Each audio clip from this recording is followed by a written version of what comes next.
السلام عليكم ورحمة الله وبركاته. ازيكم حبايبي؟ عاملين ايه؟ يا رب تكونوا بألف صحة وخير وسعادة. احب اشكركم على اللايكات والكومنتات البسيطة اللي بتعملوها، بس بجد بجد بشكركم من كل قلبي. بصوا التقطيع بتاع الكرنب عامل زي الكيك ازاي. تعالوا بقى هنعمل ايه مع بعض. هنقطع الكرنبايه بكل سهولة كده. شايفين السرعة دي؟ ايوه بالظبط كده. لو معاكي بيبي بقى صغير ولا حاجة ما تقلقيش خالص، هتعمليها بسهولة جدا. في يوم من الايام كده كنت زيك برضو، ما كنتش بعرف اعمل الكرنب خالص. زي ما احنا شايفين كده هقطع الراس من فوق بالشكل ده. السكينة تكون طويلة جدا. ليه بقى؟ لاني هعمل الراس بتاعتها وانزل السكينة لتحت كده عشان اطلعها بسهولة. هنا بقى ما تغلطيش غلطتي وتعملي الكرنبايه في حاجة اصغر من الكرنبايه. المفروض هنا ان الحلة تكون اكبر من الكرنبايه عشان اقدر ان انا اطلع الورق بكل سهولة. لكن هنا الغلطة ان كانت الكرنبايه كبيرة شوية عن البولة اللي انا بعمل فيها، ودي غلطتي انا. هبتدي بقى ان انا اقلب فيها يمين وشمال وفوق وتحت زي ما انتوا شايفين كده المعاناة اللي انا فيها. عشان كده بقولك ما تغلطيش غلطتي. كل ما الكرنبايه تكش كده واحس ان هي بدأت، بحاول ان انا اقلبها على الناحية التانية عشان ما تبقاش ناحية مستوية وناحية لأ. واحاول ان انا اسوي كل الاجزاء عشان اطلع الورق بسهولة زي ما احنا شايفين.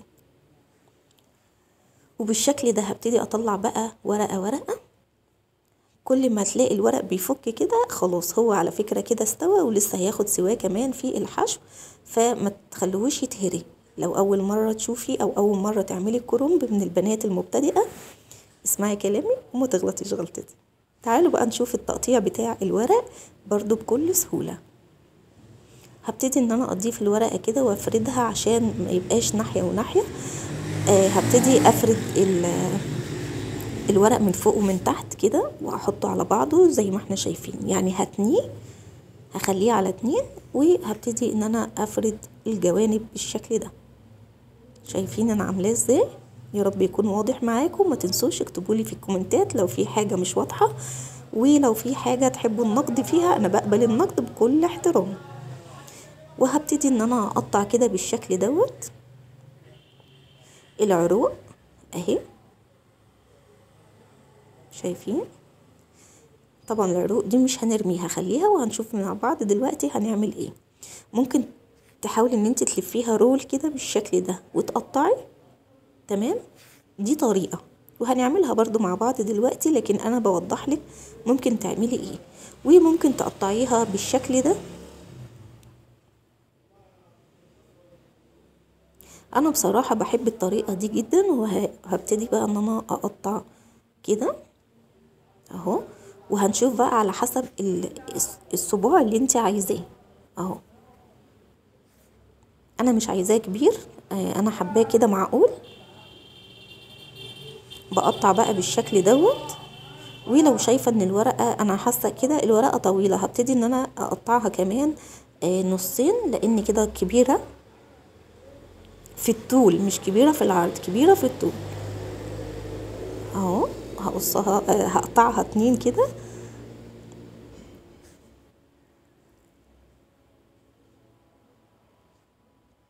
اهو بالشكل ده. بصوا كده لما تتلف بقى بالشكل ده حلوة جدا. شايفين؟ نكمل بقى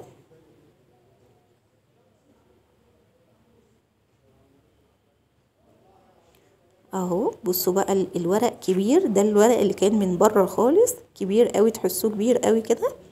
هبتدي ان انا افرد كده برضو وهقطع العروق بالشكل ده، وهلفها رول اهو. العروق هلفها رول زي ما شفنا في الاول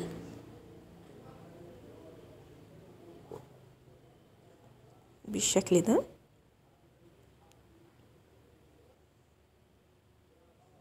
وهبتدي اقطع.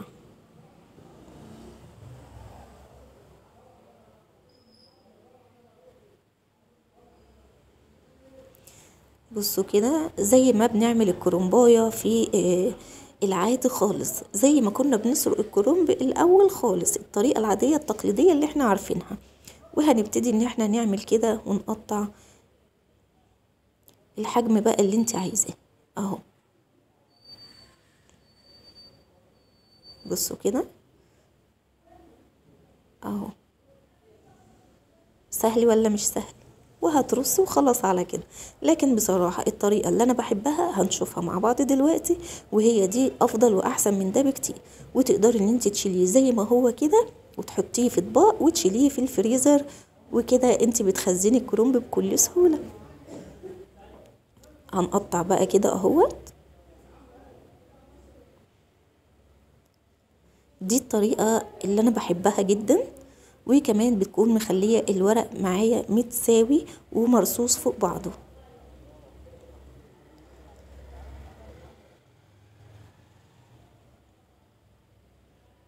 اهو. هقطعها بقى كده اهو لانها طويلة، وهرصها فوق بعض. بصوا بقى كده الرص مع التقطيع سهل جدا، ومش محتاج ولا تقعدي بقى تعملي ولا ترصي ولا تاخد وقت منك خالص، اكنك بتقطعي كيك بالظبط. شايفين؟ هبتدي بقى ارص. تقدري الاجزاء اللي مش عاجباكي دي تقطعيها، مفيش مشكله خالص، لكن خليها تعمل معاكي ايه كده كده في اللفه مبتبقاش باينه خالص. وبقى معايا بالشكل ده زي ما احنا شايفين. ايه رايكم؟ كيكه، كيكه كرنب بجد. استحق لايك ولا لا؟ تعالوا بقى نشوف العروق. هنا العروق تقدري تخليها سليمة زي ما هي، وتقدري تقطعيها بالشكل ده. انا هقطعها لان انا مش يعني بعد ما اعمله هحتاج برضو ان انا اقطعه، يعني لو حطيته بالطول ده هحتاج ان انا اقطعه برضو بعد كده، لكن حبيت ان انا اقطعه بالتقطيع ده عشان يكون سهل معايا ويتاخد كده على طول. هنا كان عندي بقى مية لفت مخللة، حطيت عليه وبدأت ان انا اخلله بالشكل ده. عندك اي ميه مكان التخليل ومظبوط الملح بتاعها ضيفي عليها على طول زي ما انا عملت. ما عندكيش هتضيفي على كل معلقه، على كل كوبايه ميه معلقه ملح. يا رب اكون قدرت افيدك. استودعكم الله، السلام عليكم.